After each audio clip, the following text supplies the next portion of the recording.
Today we're going to be reviewing the Mini Cooper. Now, while most car reviewers would praise the Mini Cooper for being very unique and fun to drive, we're going to be taking a look under the hood and underneath this Mini Cooper to see if it's worth a long-term look. And we're going to start under the hood where we have the engine, which is basically the width of my two hands here. Just a little 3-cylinder inline 1.5 liter engine. It's the B38 series of engines from BMW. It's situated transversely for front wheel drive. Now, taking a look at some of the components under the hood here, we have the intake side on the front, we have the exhaust side on the back here, which has the turbocharger. Over here we have the airbox. Underneath the airbox we have an 8-speed automatic transmission. Over here we have the coolant jug and the battery. Now we're going to start at the front here where we have the cool air intake that's going to draw air from the front into this duct here, into this airbox. It's then going to get filtered out and move over to this mass airflow sensor, and then down this clean air pipe to the back there where the turbocharger is located. Now that air is then going to go to this turbocharger, which is located on the exhaust side of the engine. That's going to use the exhaust flow to pressurize that airflow and bring it across the charge pipe, which is going to come to the front of the vehicle, get cooled off through the intercooler, and then sent back up to the intake side over here to a drive-by-wire throttle body, and then into this plastic intake plenum, and then into the engine head. Now that charge pipe is going to come underneath the vehicle here and into the air intercooler at the front, and back over on the driver's side, the air intercooler is going to exit here and go up towards the throttle body. Now, changing an air filter is not a toolless design. You do have to remove a couple of Torx screws here, and then I can lift off this airbox and remove the air filter. Now with the airbox removed, we have clear access to the top half of the transmission here and that drive-by-wire throttle body. Here you can see the charge pipe as it comes up from the air intercooler. The only thing I got to question is the seal here at the clamp. It looks kind of loose to hold pressure. Now, taking a look at the Mini Cooper's fuel system, we have this fuel line here that comes in from the low pressure pump in the tank, and it will come to this high pressure pump over here, which is driven off of the exhaust camshaft at the back of the engine. That'll then pressurize the fuel and send it to the fuel rail,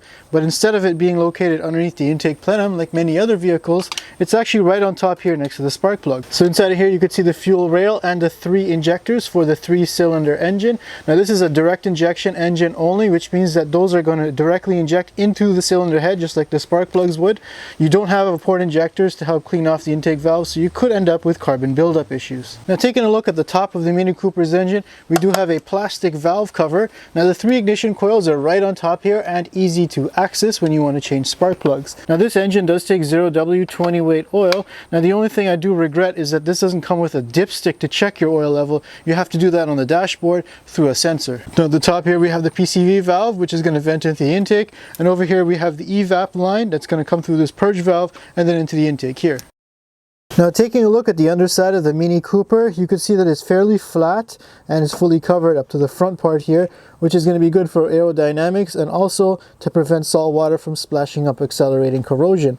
Now towards the back, things are not really covered up as much, but you can see the cross bracing because this is a convertible model to help strengthen up the body a little bit. Now, one really annoying thing is in order to change oil, there's no access panels. You do have to remove this piece, but it is held in by security Torx bits, not just regular screws, so they're really preventing you from working on your own vehicle. Luckily though, you can bypass those security bolts by unbolting the whole aluminum panel. It's actually cool that they include this panel. It's pretty sturdy, although they did have to use 16mm bolts, which is the only one my socket set did not have. Now with that cover removed, we have the engine over here on the passenger side and the transmission over here on the driver's side. Now, taking a look underneath this engine, we do have this oil level sensor, which is what's going to tell the computer how much oil you've got left, and the drain plug is located over here. Now the oil pan itself is made of aluminum, and if you do have to replace it, you do have quite a bit of things to undo here at the bell housing, way up over here, and you got to remove the starter in order to drop that out. Now just ahead of that oil pan is this oil filter. Now this is a cartridge style oil filter, so when you drop this housing out, you're going to have to replace the cartridge inside and then close it back up. And here's a look at the AC compressor from underneath. Once again, there's not too much room to get up inside of here, but if you have to replace that AC compressor, you got to drop it down this way. Now, on many inline series of engines, the front of the engine is typically the timing side of the engine. However, on the Mini engine, they put the timing chain on the inside or the back half of the engine, which faces the transmission. Now, Mini was notorious for having timing chain issues on the older engines that did have it in the front because the chain, tensioner, and the assembly was all integrated into the engine itself. There was no separate cover that you could easily remove. Now that they've put the chain on the back half of the engine, when you do have timing chain issues, you have to first remove the engine and then remove the transmission in order to access this side of the engine. Now this engine does have variable valve timing on both the intake and the exhaust side in the form of BMW's Vano system. Now its solenoid is located at the back here for the exhaust, and for the intake it's located right over here. Additionally, on this side we have a servo motor for the eccentric shaft, which is also part of the variable valve timing system. You can see down inside the valve cover that eccentric shaft that's attached near to the camshaft. Now back over here on the passenger side of the engine, underneath this engine mount is the drive belt setup. You can see at the top here we have the alternator. Now taking another peek further down there's a little flap here that you can move off to see the crank pulley. Further down below that we have the tensioner, and we have the water pump and an AC compressor. Now accessing the drive belt setup is best done from down below. Once you do remove this cover and of course the splash guard cover, you should have pretty easy access from the side. Now looking up underneath the wheel well, you can see this here's where that drive belt cover is. Now further back inside of here there is a timing cover per se, but it only consists of 2 gears, one from the crank and one that goes up to the balance shaft. Now changing the alternator is going to be a little interesting because things are pretty tight. You got to remove the fan and a couple of wires and hoses at the front here. Once you do, you remove a couple of bolts and then you kind of have to work it out through here. And now we'll have a listen to the startup sound.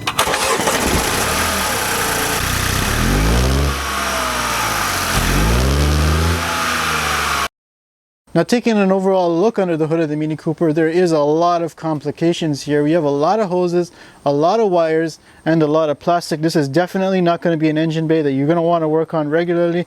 You can barely fit your hand in between some of these components, and accessing some critical components are going to be really difficult because of the tiny nature of this and the way BMW has kind of designed everything to be so complex and so compact. Now buried underneath the windshield cowl is the battery and the ECU. That's good because it's a little hidden away from collision damages, but still subjected to heat cycling. This engine does get pretty hot for a turbocharged engine. Now if you do need to get a boost, at least they've thought about that and put a positive knockout terminal over here.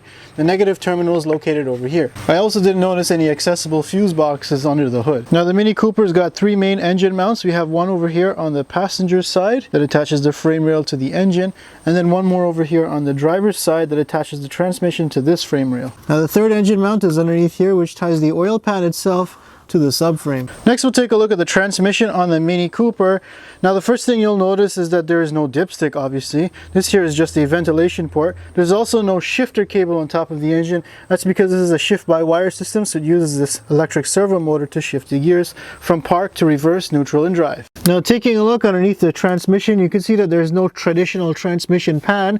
We have that motor that shifts the gears for you at the front here. And underneath here we do have a drain plug, which is also a check plug. The fill plug is located further up top.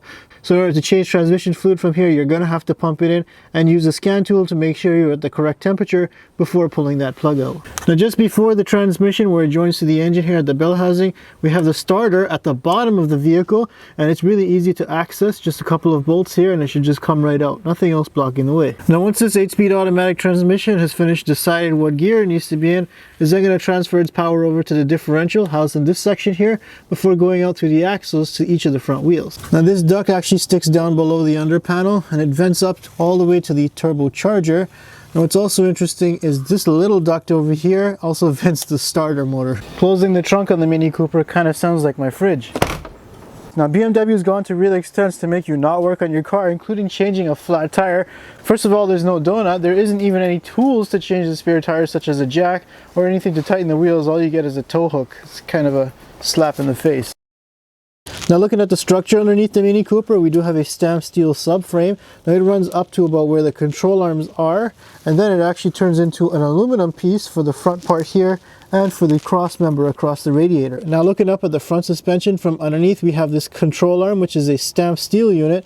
Now if you have to replace it, there's a 1 bolt you undo here, and then a bunch of under paneling that you have to undo in order to get this back bracket off. Now the ball joint itself is a unitized ball joint, so if it does wear out, you have to replace the whole control arm. Also from the back here, we have an aluminum knuckle, and you can see the bolts here for the hubs, which means that you don't need a press to change bearing. Taking a look at the suspension setup on the Mini Cooper, it does have a McPherson strut style suspension, which is pretty typical for an economy car class. Now this strut joins into this aluminum knuckle here at this pin pinch bolt, which I typically don't like this design because they tend to rust up inside of here. Now the stabilizer link joins to the strut here. It's made of aluminum and plastic, and it joins to the sway bar down at the bottom here. Interestingly enough, the sway bar bushing brackets where it mounts to the subframe is made of plastic. Looking around the rest of the suspension, we have the inner and the outer tie rods as it joins to the knuckle. Now I'm happy to report that the Mini Cooper does use a good amount of aluminum, especially for a small car. We've got aluminum knuckles, aluminum tie rods, and a semi-aluminum stabilizer link. Overall though, I think the McPherson strut suspension suits this car well. It's going to be pretty easy to work on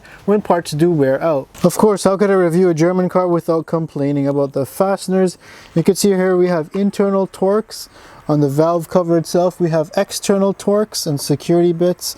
We've got regular hex over here on the suspension. It really is a mix match of fasteners underneath the hood here, so if you haven't worked in a German car, you definitely will have to update your toolbox. Now taking a look at the rear suspension on the Mini Cooper, we do have a multi-link design here.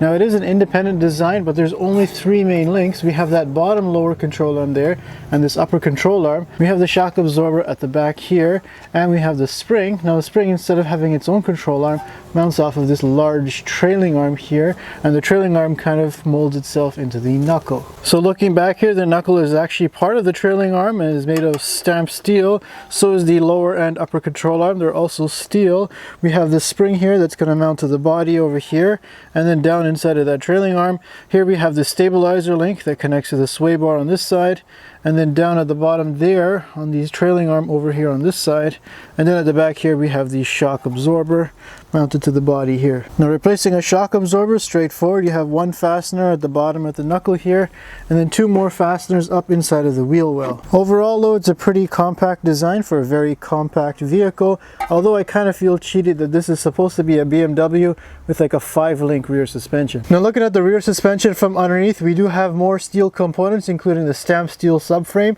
and this lower control arm. Here you can see we've got the knuckle inside of here. Now this does use a bolt-on style bearing, which means that you don't need a press to change the rear bearings. Now with all the complications under the hood, at least changing the headlight bulb is pretty simple. You just have to unwind this plastic cover here and you could easily access it. Now I think it's kind of unique that Mini Cooper is still continuing with their circle theme, even in places that the customer doesn't see. This is the windshield washer reservoir. It has a circle where it starts from the top and goes around the fog light housing, just so that you can get access to that fog light. They could have just went one way and made it simple, but they continued with that circle theme. Now next up, we'll take a look at the braking system on a Mini Cooper. Now things are pretty much buried all underneath this windshield cowl, which means you have to remove this whole windshield and wipers and everything to get to it. Now we do have a typical vacuum powered brake booster and a master cylinder with its reservoir right on top underneath this hump here. I don't know why they didn't make a cutout for it so that you can access it. That means you have to take off all your wipers and the whole cowl in order to top off your brake fluid. Now the ABS module is also underneath the cowl over here on the passenger side. Taking a look at the front brake setup on the Mini Cooper, we do have a single floating caliper here on a disc rotor, pretty typical for a small car. You'll notice that the axle nut is an internal hex, and you've also got an internal hex nut here waiting to strip out when you have to change this rotor. Now the rear brakes in the Mini Cooper are pretty straightforward.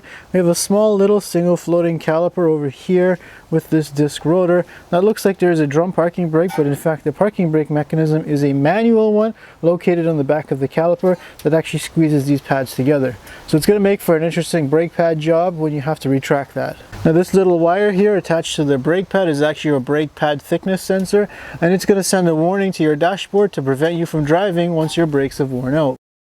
Now looking at the exhaust system, there really isn't much to see from up top here, but there is an exhaust manifold that leads into the turbocharger, which you can see from up top here. Now the turbocharger is obviously going to use exhaust gases to pressurize the intake flow and then go down to a catalytic converter and a flex pipe down below. Here's a clearer look at the exhaust setup and turbocharger from inside the passenger side wheel well. You can see this here is the turbocharger, and this is the outlet part. At the top there we have the inlet part. Of course, the exhaust gas is going to come off the manifold, spin up the turbocharger, and then send it down through that flex pipe. And here's a look at the exhaust manifold and turbo setup from underneath. You can see just how the exhaust gas is going to flow down through the turbo and then out through this flex pipe down towards the back. It'll then flow through the secondary catalytic converter and then another silencer before going down the tailpipe. Now that exhaust is then going to head straight out to the back here to the muffler mounted at the back here, and then out the rear tailpipe. Now there's no fake exhaust tips on this one, it just sticks right through the bumper. And now we'll have a listen to the exhaust.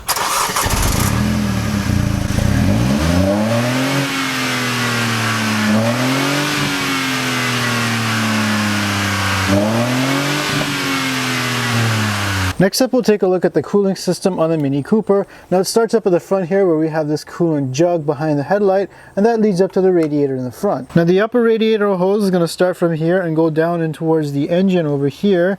Now just beside that we have the auxiliary water pump. Now the auxiliary water pump is electrically driven, and it's responsible for the coolant turbo circuit and also to keep the heater working in the wintertime while your start-stop is enabled. Now perhaps a little difficult to see besides the auxiliary water pump, further down we do have an oil cooler which is bolted to the block. That's all underneath this intake manifold. Now over on the passenger side we have another radiator hose that's going to come out here and loop down into the alternator itself. It actually goes into the alternator bracket, which forms part of the thermostat assembly. They're actually replaced together, and that sits just behind the water pump down here. Now just behind that alternator is where the water pump is located down there. Now accessing it from up here is a little difficult, but of course once you do remove the guards you can actually get at it from the bottom a little easier. Now the Mini Cooper does have a single electric fan at the front here, and often at times many repairs involve you removing that so that you get better access to the engine bay. Now underneath this metal radiator support we have the radiator here. In order to replace that though, you have to remove the whole front half of the car. You can see down inside of the grill at the front here is the air intercooler for the turbo circuit. And here's a look at the cooling fan from underneath. There really isn't much room between the cooling fan and the engine block. Even from underneath here, there's literally no room between the engine and the transmission before the front cooling fan. So you can really imagine working under here how tight things are going to be. Now the power steering setup on the Mini Cooper is electric, and you can see it has a column mounted power steering motor down inside the engine bay in front of the firewall instead of up underneath the dashboard like many other vehicles. Now the fuel tank on the Mini Cooper is a plastic one, and it is buried underneath that cross brace on that side and the cladding over on this side. Now luckily there is an access panel to access the fuel pump and the fuel filter from inside the vehicle. Now like many things in life, fun times always happen while topless. However, in the case of the Mini Cooper, things are bittersweet, at least when you look under the hood. Because of its complexity, that fun does come at a much higher cost in terms of maintenance, parts, and reliability. Now you tell me in the comment section down below, what do you think of the Mini Cooper? Do you think that its cuteness and fun to driveness outweighs its potential contraption under the hood, or is this a real cute car that you'd recommend to your ex? Now make sure you follow me on Instagram to find out what the next car review is going to be, and subscribe for more videos just like this one.